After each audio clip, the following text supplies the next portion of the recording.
સુરત જિલ્લામાં અવિરત ધોધમાર વરસાદ વરસી રહ્યો છે। વિગતો વરસાદને લઈ મળી રહી છે। અવિરત વરસાદ સુરત જિલ્લા ખાતે વરસી રહ્યો છે, ત્યારે હવામાન વિભાગે દક્ષિણ ગુજરાતમાં રેડ એલર્ટ આપી દીધું છે। તમામ તાલુકાઓમાં વહેલી સવારથી જ વરસાદી માહોલ જોવા મળી રહ્યો છે। બારડોલી પલસાણા તાલુકામાં વરસાદની રમઝટ જોવા મળી અને ઉમરપાડામાં 2 કલાકની અંદર જ 2 ઇંચ જેટલો વરસાદ નોંધાઈ ચૂક્યો છે। વાવણી લાયક વરસાદ થતાં જ ખેડૂતો દ્વારા રોપણી શરૂ કરી દેવામાં આવી છે। તો સુરત જિલ્લામાં અવિરત ધોધમાર વરસાદ વરસી રહ્યો છે। હવામાન વિભાગ દ્વારા દક્ષિણ ગુજરાત ખાતે રેડ એલર્ટ આપી દેવામાં આવ્યું છે। તો ઉમરપાડામાં 2 કલાકની અંદર 2 ઇંચ વરસાદ વરસી ચૂક્યો છે। આ સાથે જ બારડોલી પલસાણાના તાલુકામાં પણ રમઝટ જોવા મળી રહી છે વરસાદની અને વાવણી લાયક વરસાદ થયો છે, જેને લઈ ધરતીપુત્રો પણ ખુશ છે અને તેઓએ રોપણી શરૂ કરી દીધી છે।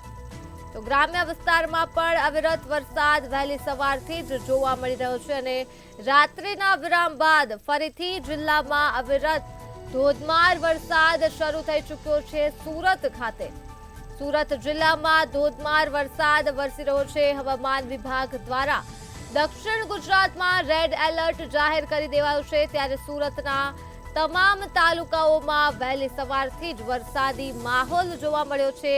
રાત્રિના વિરામ બાદ ફરીથી વરસાદ જામ્યો છે।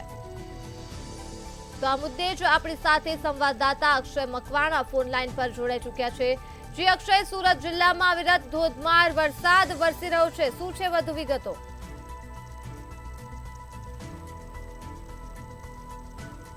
રાત્રિના વિરામ બાદ ફરીથી સુરત જિલ્લામાં અવિરત વરસાદ ધોધમાર વરસાદ શરૂ થયો છે। તો બીજી તરફ ગુજરાત સરકારના હવામાન ખાતે દક્ષિણ ગુજરાતના તમામ જિલ્લાઓમાં રેડ એલર્ટ આપ્યું છે। ત્યારે ગઈકાલની જ વાત કરીએ તો ગઈકાલ બપોર બાદ સુરત જિલ્લામાં ધોધમાર વરસાદ વરસી રહ્યો હતો અને રાત્રિના વિરામ બાદ ફરીથી સુરત જિલ્લામાં વહેલી સવારથી વરસાદી માહોલ જામ્યો છે અને ખાસ કરીને બારડોલી તેમજ પલસાણા તાલુકામાં જે વરસાદ જે છે તે હાલ અત્યારે રમઝટ બોલાવી રહ્યો છે અને સાથોસાથ જો વાત કરીએ ઉમરપાડાનું જે શેરાપુરની સમાન જે ઉમરપાડા જે છે ત્યાં પણ હાલ અત્યારે કલાકમાં 2 ઇંચ જેટલો વરસાદ નોંધાવા પામ્યો છે અને ખાસ કરીને જિલ્લાના ગ્રામ્ય વિસ્તારોમાં પણ અવિરત વહેલી સવારથી ધોધમાર વરસાદ વરસતાની સાથે જે ધરતીપુત્રો જે છે તેમાં ક્યાંક ને ક્યાંક ખુશીનો માહોલ જોવા મળી રહ્યો છે અને હાલ અત્યારે વરસાદ જે વાવણી લાયક વરસાદ ગણાય છે તેને કારણે જે ડાંગરની રોપણીઓ પણ હાલ અત્યારે શરૂ થવા માંડી છે। જી ધર્મી।